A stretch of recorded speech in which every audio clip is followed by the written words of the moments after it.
Започвай силно. Полека започваме По-силно.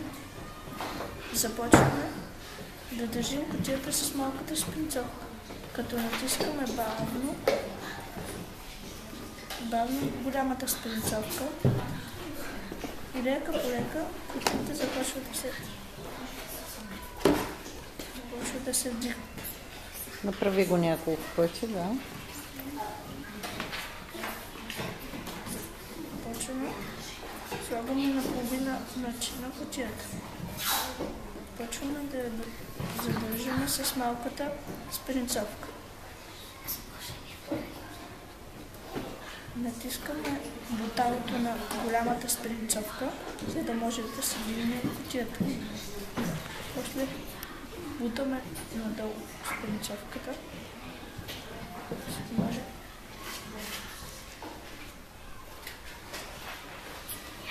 Браво на Васко.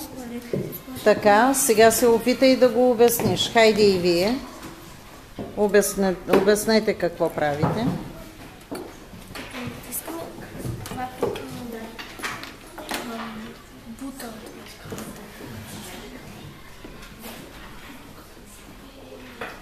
Така. Добре, точно това е опита. Опитай.